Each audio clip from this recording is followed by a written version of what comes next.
Welcome to the Agronomy and Farm Management Podcast. I'm Amanda. And I'm Elizabeth. Thanks for joining us today.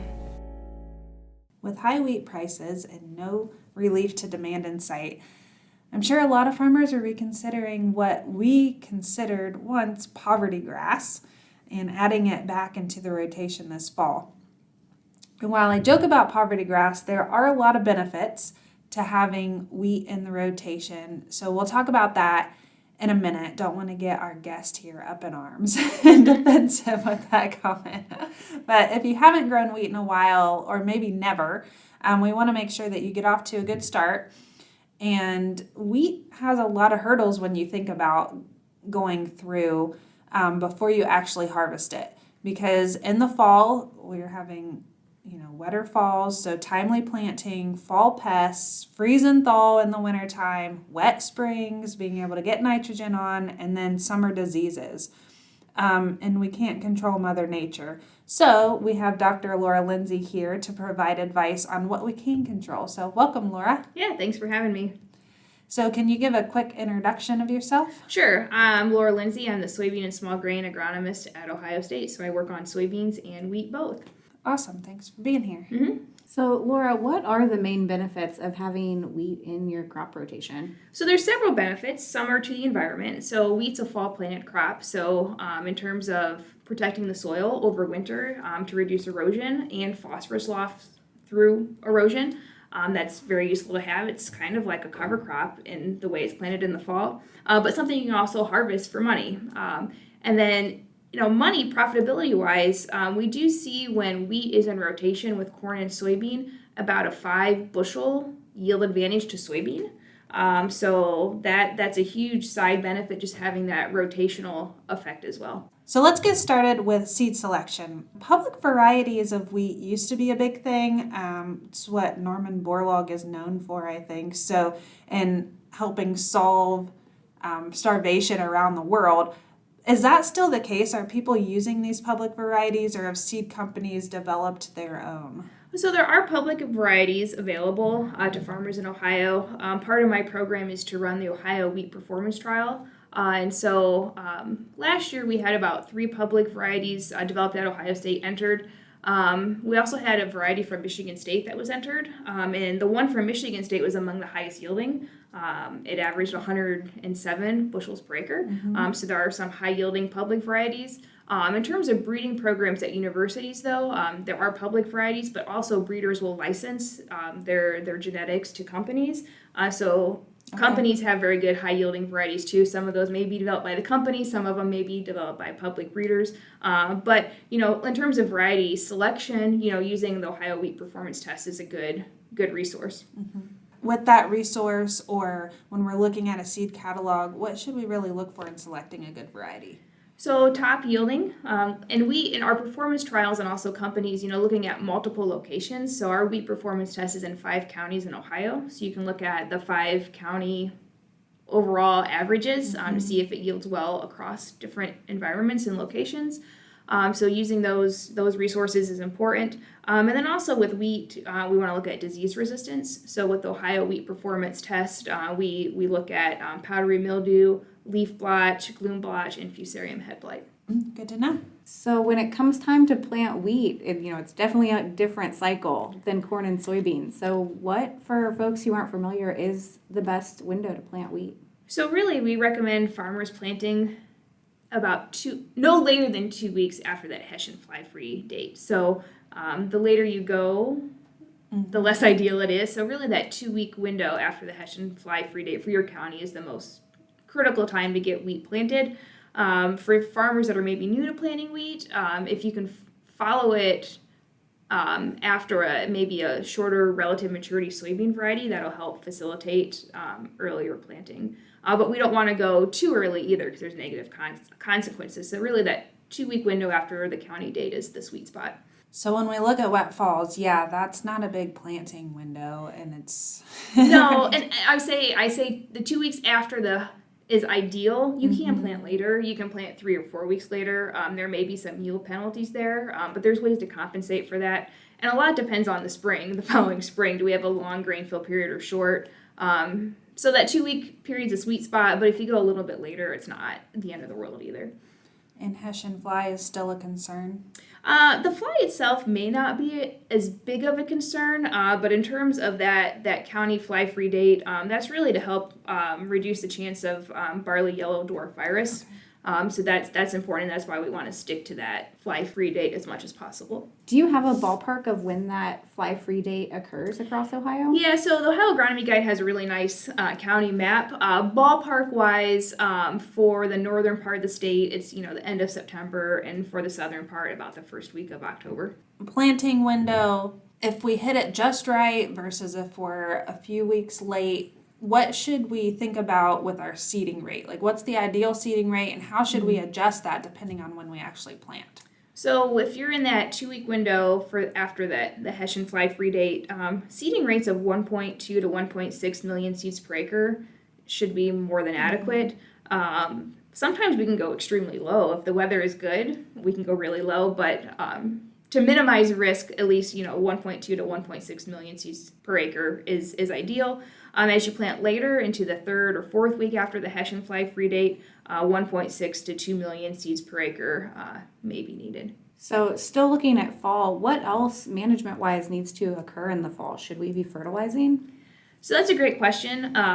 So it's good to soil test regularly and have a good soil test program. So you want to maintain pH and P and K values based on your soil test levels. In terms of nitrogen, the Ohio Agronomy Guide recommends about 20 to 30 pounds of nitrogen per acre in the fall. Okay. And when should that go on? Like at planting, after it's emerged? Does it matter? It probably doesn't matter. I think most guys probably put it on at planting. Okay. We hopefully make it through the winter. What's probably the most damaging weather we can have for wheat in the winter? Winter concerns would be really cold temperatures with no snow cover. The snow helps insulate. Wheat is pretty darn hardy, but you can, if you get those polar vortex conditions with no snow cover, that can be a problem. Heaving can be a problem. So those freeze-thaw cycles, I've seen roots on top of the soil because the soil heaves. So that's an issue. One thing that we see almost every year in Ohio in the spring is those random warm days in like February, March, where the wheat can grow, and then you get frost in May. And so those can be concerns as well. So what are the top things as we move into spring that we need to be keeping an eye on? In the spring, it's good to see how your crop is greening up, what the stand is. So you don't want to do it too early because it won't mean anything. But at green up, if you're concerned about low plant stand or low plant population or not enough tillers, you can count the number of stems. So we do that a lot in our research. We'll count the number of stems in like a linear foot a row, just to get an idea of how many stems are there that could eventually bear heads. What's a good number for that then? So that's a $1 million question. And so we're doing a lot of research in this area, and there can be a lot of variabilities. Extremely ballpark, maybe 6 tillers, and not tiller stems. So this would be main stem or any tiller. So number of stems in a linear foot a row should be okay. But again, I've seen extreme variability. Sometimes we can have very low stand or number of tillers and get really good yields because maybe we have a really nice spring and a long grain fill period. And I've seen cases where you can have a lot of stems and then something bad happen, like those late season freezes or maybe high temperatures, drought during grain fill, and low yield. So there's a lot of variability because a lot can happen between week 6 and harvest. But the Core newsletter is a really good resource, so I try to update our recommendations every year as we collect more stem count data. So it's kind of like soybeans. I mean, you can do stand counts with soybeans, but it doesn't necessarily mean your yields Yes. good or bad. Yeah, it's really similar to soybeans. With soybeans, if you have a low plant population, you can produce more branches, and they can compensate for those low stands. Wheat is kind of similar. You can have maybe a low plant population, but more tillers or better grain fill if the weather is good. So yeah, very similar to soybeans. There's a lot of plasticity in the plant. So spring is a really busy time, and so telling Yeah. farmers that they have to go out and count stems maybe is It's- stressing them out. It stresses me out. And this is only in cases where you think the stand is bad. Like if you're driving by your field and it looks uniform and green and lush, certainly like there's no reason to go count tillers. This would just be the case where you don't know if your wheat is worth keeping or not. So in the spring, some people may want to plant corn or soybean instead. So they want to really try to estimate their wheat yield to help make that decision. Should they tear up the field and plant something else? So under normal circumstances, don't count tillers because nobody likes to count tillers. But if you feel like you need to, you've done some research Yep. with a cool phone app, We have. Canopeo, that can help. You don't have to count. You can go out. So can you tell us a little bit more Sure. about Canopeo? Yeah, so there's a free app. It's from Oklahoma State University called Canopeo, and we've used it to take pictures. We take 3 rows within the picture frame on a cell phone or iPad, and it converts all of the green pixels to black and white, so you can actually quantify the green area in a picture, and we can then in turn correlate it to wheat yield. We've done a few years of research there. One of the issues we had is the years we did it, wheat yielded really, really, really high. So my correlations aren't great because we didn't have any yield less than 80 bushels per acre. So we're continuing that research now, and so hopefully we'll have some better recommendations. Not better, but when you do research, you want to capture the low end and the high end. So we have some research this year where we should have low yielding wheat. And be able to use that tool maybe a little bit more effectively. What Laura's saying is if you've got some wheat that you suspect may be low yielding, call her and she'll come out and take some pictures. I will take some pictures, yes. So nitrogen recommendations in the spring then. Yeah, so really with nitrogen recommendations in the spring, first of all, timing is important. I know a lot of people get anxious because spring is such a busy time. They want to go out early and try to get things done. But trying to wait until green up is really important. If you apply nitrogen too early, it can get lost. So wheat starts taking up nitrogen rapidly at the Feek 6 stage. So you want to have the nitrogen on before Feek 6, but not any earlier than green up. So timing is important.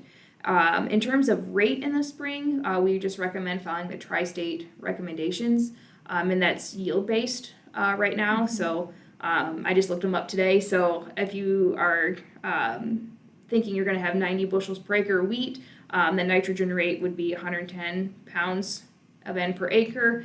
Subtract whatever you applied in the fall from that.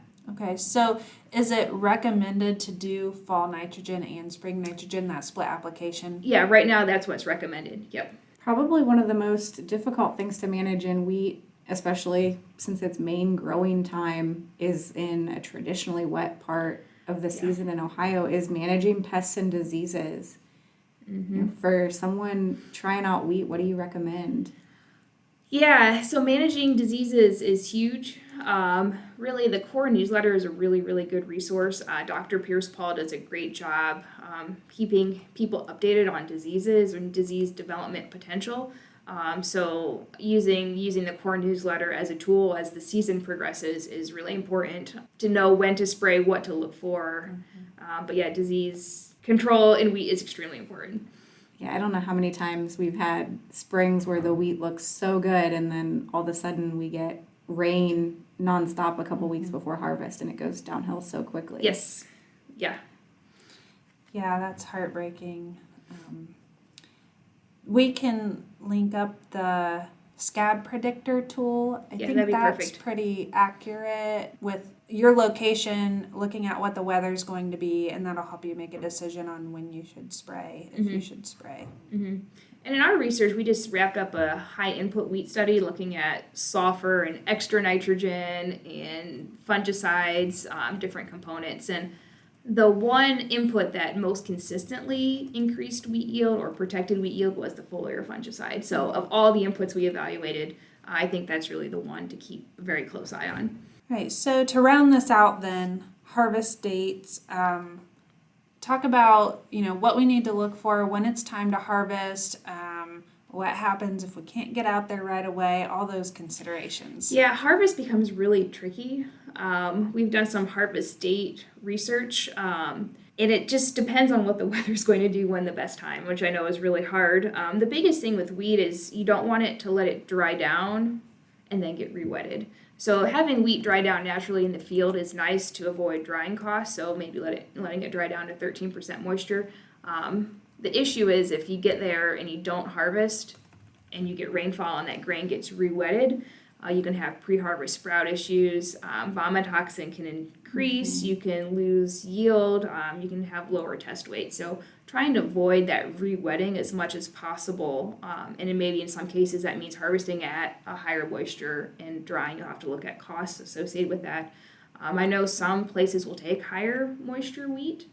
So that's something to look into as well. But really, the important thing is avoiding that re-wetting as much as possible. Okay, so if you get a dry day, it's just a little bit higher than you want to, you should probably harvest, especially if there's rain in the forecast. If there's rain in the forecast, absolutely, yep. So one of the cool opportunities with wheat is in a lot of the state, you have the opportunity to double crop. Yes. Yeah, a double crop I think is a great opportunity, and really one of the benefits for wheat. Really, if you're in central or southern Ohio, double crop wheat or double crop soybeans after wheat should be no issue. We've done work in west central Ohio and Clark County, and we can plant, the first 10 days into July and have pretty decent yields. Northern Ohio becomes a little trickier. That is if you harvest wheat earlier, you can plant double crops. We've done double crop work in northwest Ohio. Some years I get 5 bushels per acre for soybean, and other years I think we were up to 20 or 30. So with the price of soybean, 20 to 30 double crop looks extremely attractive. Mm-hmm. Even if you're up in the northwest part of the state and double cropping doesn't look economically feasible, you still have the opportunity to cover crop on earlier and get it established ahead of winter. Yep. Absolutely, cover crops are an option. And also, too, in the northern part of the state, I know some people do relay intercropping where they can plant wheat in 15-inch rows and plant soybeans before wheat harvest so they can get that crop established sooner. So that's an additional opportunity. More management, though, if you have 2 crops growing at the same time, but another opportunity. Yeah, but really good return on investment, too, with that because you get such a good soybean yield afterwards. Right. It's kind of amazing to see those numbers. Right. Right, Laura. Well, thank you so much for joining us to talk about wheat. It'll be interesting to see what the markets do and how many acres go in this fall. Good luck to everyone. And if they want to follow up with some resources, follow you on social media, what are some good links to share with them? Yeah, I mean, first of all, the core newsletter is really great. I try to write as many articles as I can that are relevant. So the core newsletter would be the first one. My Twitter handle is @StepUpSoy. And my website is stepupsoy.osu.edu. Awesome. Well, thanks again for joining us. Thank you. Thanks for listening to the Agronomy and Farm Management Podcast. Join us again in 2 weeks for our next episode. Hey, podcast listeners. Just a reminder to give us a like or subscribe so you know when we release new episodes. If you're enjoying the podcast, be sure to leave us a review also. We appreciate the comments.